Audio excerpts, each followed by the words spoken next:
With a win over the Carolina Panthers last week, the New Orleans Saints both managed to snap a 2-game losing streak, but also had the kind of dominant defensive performance that I think makes them a much more dangerous team than in years past. With a 4-2 record and a matchup against the 1-5 Tampa Bay Buccaneers, I was confident we could see this team put together a 5-2 start and give them a chance to really put the past years of rebuilding behind them.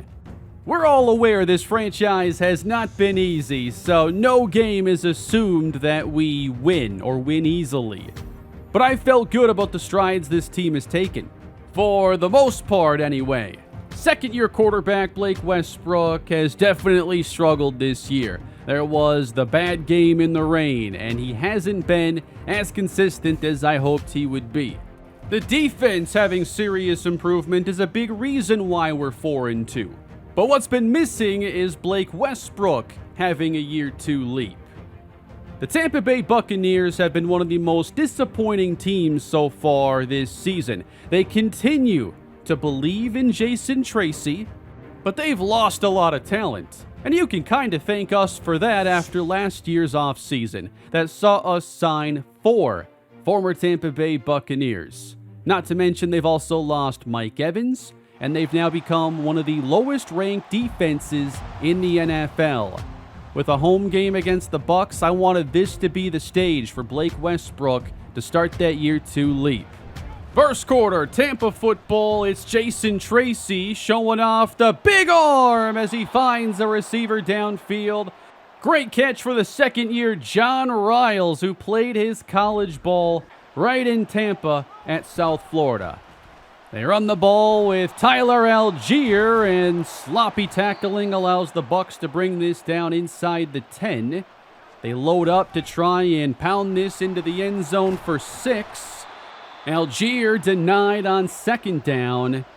They say, do it again. This is rule the touchdown. But as you could easily see, even MLB umpires could probably see, he never got into the end zone. Vita Vea, the former Buck, shows why we had to go and get him. The Bucs take a 3-0 lead. And Algier gets taken down by Chad Binns, who, by the way, was revealed to have superstar X-Factor development. Second down and open. That's Isaiah Hodgins into New Orleans territory for a first down. Very good start for Jason Tracy. And then a pass gets batted up into the air, and somehow the Bucs have it fall incomplete. Tommy Tomlinson got a hand on it, and the Bucs respond with a good run again from Algier. 41 yards on his first 7 carries. Jason Tracy has the strong arm, but he also can make plays outside the pocket and takes the Bucs down to the 2. This year, Tracy has crossed 1,000 career rushing yards. The handoff to Algier, again denied. Can the Saints get another goal line stand? On 3rd and goal, they keep it in the hands of Tracy. He dives in for a touchdown, and it quickly became a 10-0 Tampa Bay lead. It wasn't looking like a great day for the defense, so you've got to put up some points. We should be perfectly capable of doing that. We welcome back Jadarius Roby, who missed last week's game, and you quickly see he's a difference maker. Good gain of 10 yards. Saints at their own 27, and Blake Westbrook throws wide of Garrett Wilson, and those are the kinds of misses that continue to hold him back. He overthrows Chris Olave on 3rd down. It's a nondescript 3-and-out with Westbrook opening 1 for 5. Later in the second quarter, same score. It's Roby up the middle, getting the Saints a jolt of energy and a first down on the ground. Then we go back to the air for 3rd and 9 a couple plays later, and Westbrook misses Olave again. There have been so many plays left on the field already this year. Buccaneers ball, and they get the big play to Hodgins. Finds a void in the defense downfield. Bucs get close to the 50. Couple plays later on 3rd down, a screen pass with good blocking, And a nice catch and run for Niles Flowers, the second-year running back. Bucks face a third down again, and there's John Riles. He has the kind of speed that's always given Tommy Tomlinson issues. We allowed 14 points last week. Here on first down, Tracy brings the Buccaneers across that mark in just the first half. Touchdown, Isaiah Hodgins. Very impressive play from Jason Tracy. He's had both some of his best and some of his worst games against us. It was clear what this one was looking like. Our next drive opens. A 2-minute drill. Our quarterback is the only thing getting drilled right now. Loss of 7. That was DJ Johnson. We say just throw it up downfield. Olave's there somewhere, but so is the defender in close proximity. 17-0. On a day like this, sometimes you need your defense to be the one to spark you, and it's intercepted by Paulson Adebo. A touchdown for New Orleans, and finally something positive. Jason Tracy throws a bad pass at Isaiah Hodgins, and the defense that has been the better unit so far this year makes the big play. Next play. Tracy is hit from behind, coughing up the football. Montez Sweat walks in. The defense will do it themselves. Back-to-back touchdowns to put us in this game. And you're reminded, teams don't start 1-4 on accident. This is perhaps the biggest momentum swing you could ask for. 17-14 suddenly. The first half would come to an end with Alex Sharp knocking away this pass. That kept the Bucks out of field goal range, and they would go into half up 17-14, out-snapping us 47-16. We hadn't even really gotten started, but now the defense gave us an opportunity. But Alex Sharp would fumble the opening kick of the second half, and the Bucks would be given a short field. They drive it down inside the 5. Algier to the right side. Can't get in. Chased down by Aaron Kinley, the rookie. It comes down to 3rd and goal. And Algier is denied. Another stand for the New Orleans defense. Buccaneers add 3. So now we get back to the offense again. A tight end screen for Kevin Blackwell. I don't even like tight end screens usually, but sometimes you just need an easy play to get someone the ball. 3rd and 10, a couple plays later. Westbrook, good protection, has a receiver open, and he missed a go-ahead touchdown to Antoine Priestley. The Superdome in disbelief. Lamar Whitworth comes on to punt. And he does a fantastic job pinning the Buccaneers at their own 1. The defense has already scored our only points. We try to add a couple more as Tomlinson denies the pass for Riles. On 2nd and 10, coming after Algier, but he's able to create some space. That brings the Bucks out to the 4. They put Tracy in the shotgun, launch a pass downfield, and getting behind Tommy Tomlinson. There goes John Riles for 96. John Riles had less than 500 career yards coming into this game, but this was his coming out party. For how great Tommy Tomlinson has been, this is the area of his game that is the weakest. Speedy, shifty receivers have gotten the better of him many times. We're back to a 14-point game. The offense needs to start doing something. 3rd and 5 for Westbrook. A flag down as the pass was incomplete for Wilson, but roughing the passer gives us a fresh set of downs. Out to our own 42. A screen for Garrett Wilson. Going for easy completions. Not much there. Westbrook 6 of 15 passing. Now under pressure on 3rd down and ends up having to get rid of it or risk another major interception. 28-14. Defense has to pretty much shut them out the rest of the way. But don't let Jason Tracy get comfortable. Approaching 400 yards passing with the third quarter not done yet. Cut by Riles at the 16-yard line. Buccaneers up 14, looking for more. Tyler Algier, nothing but space in the end zone. I still believe in this defense, but they stunk in this game. And the play of Blake Westbrook certainly hasn't made things any easier. I expected a year 2 leap. We are still waiting. We should not be running an offense with training wheels on it. Not with these playmakers. Not with all the potential here. We've been a top 5 scoring team, but we're also capable of games like this, and not just like one in a season. This has happened multiple times in now 7 games. It's not just Westbrook. The interior offensive line has had issues, and things are more stressed now without Ryan Ramczyk. But this is just flat-out unacceptable football. 3rd and 12 for Blake Westbrook. You have a touchdown, and it's overthrown again for Garrett Wilson. Wilson has by far more yards that have been missed in his direction with him open than yards produced this season. I've been extremely patient with Blake Westbrook, and I feel like this was the game where patience has finally run out. Final 7 minutes, down 3 possessions. Westbrook breaks the pocket, tries to break an ankle while he's at it, and fumbles into the end zone where Olave jumps on top of it. It is a Saints touchdown, and this would give us a chance to try and take this game late. Down 14, 6:37 left to go. Tracy on the keeper, spitting out of contact.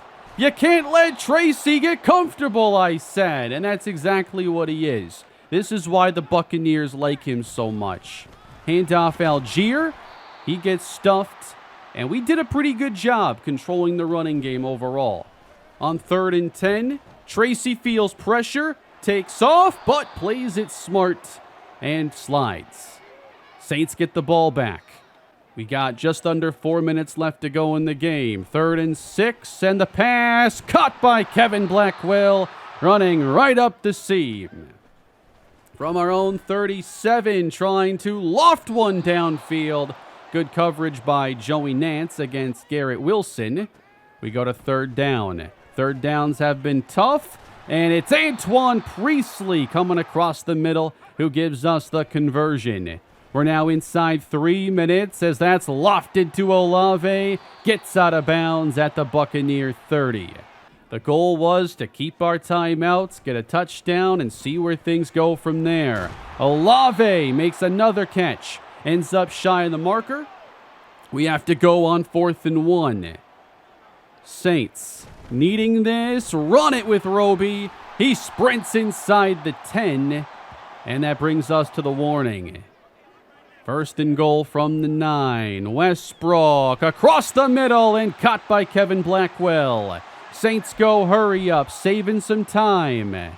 And from inside the 1...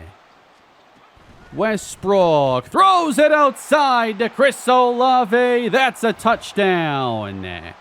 1-score game. Saints go for 2. Come out in the pistol. Westbrook flips it out to Roby on the option, and he's denied. They chase him down. It stays an 8-point game. Could the Saints get themselves one last possession? Buccaneers trying to close it out in New Orleans. And Algier stuffed by Sweat on 1st down. That's the first time out. Next play, Algier gets a block from Godwin. That is a 1st down.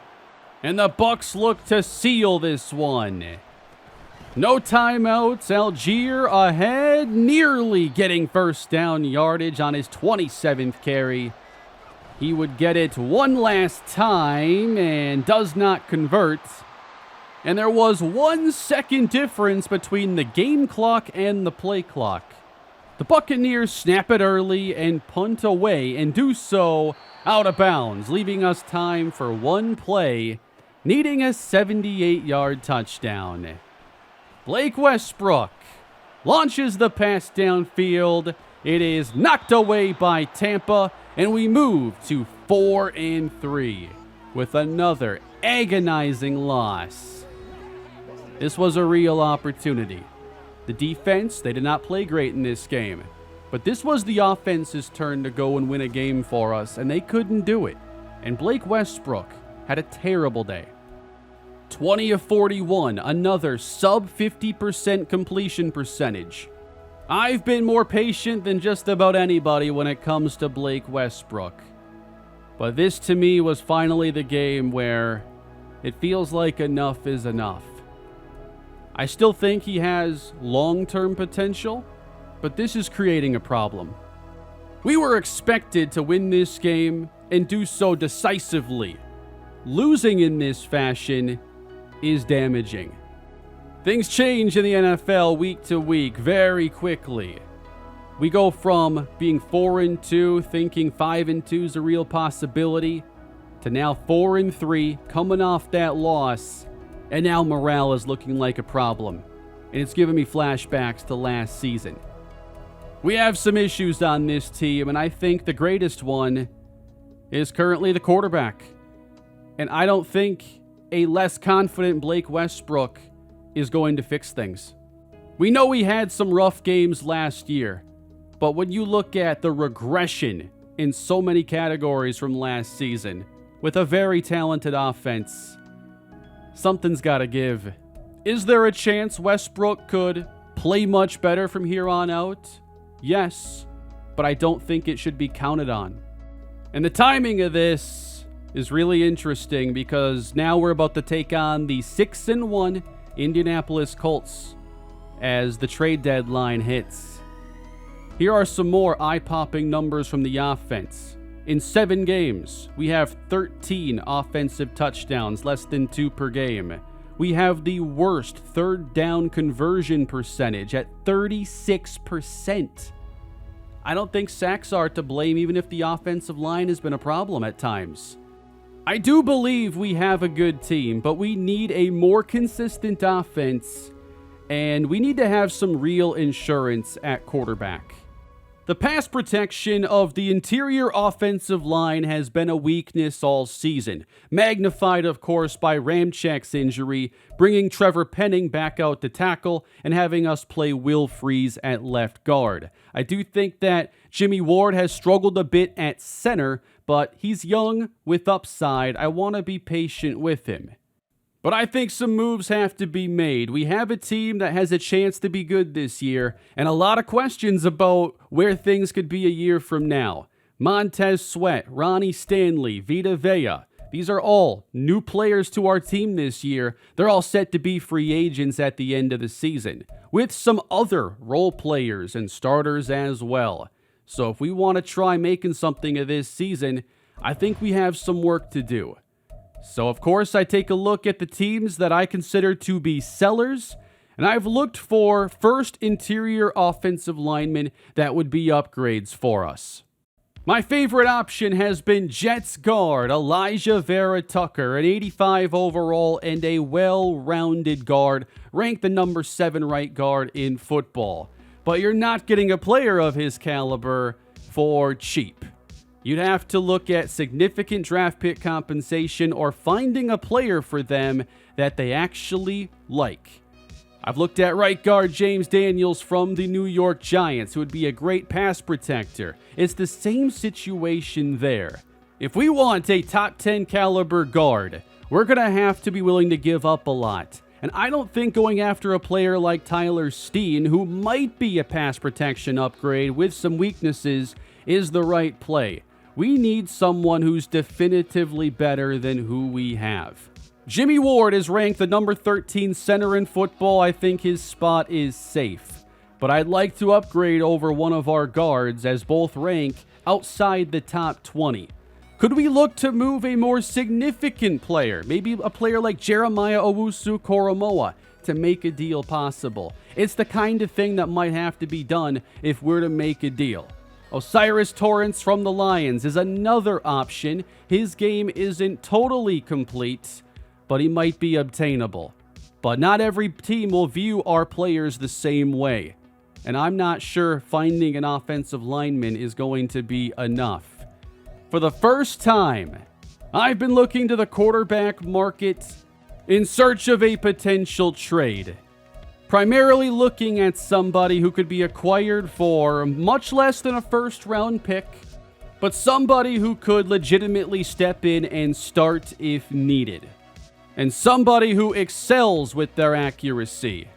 Blake Westbrook's accuracy numbers here are actually very shocking. 81, even 84 short accuracy is nothing impressive. It barely puts you in the top 50. It helps explain why Westbrook's accuracy has been such an issue. Blake Westbrook is one of the least accurate quarterbacks in the league, and he might be for a number of years.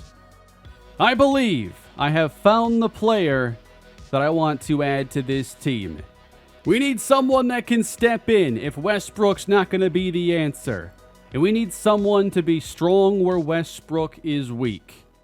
This offense has plenty of playmakers. We just need to get them the ball reliably. We were just 4-2, and I was very excited about today's game. And now look where things are. I can't believe I'm about to make this move.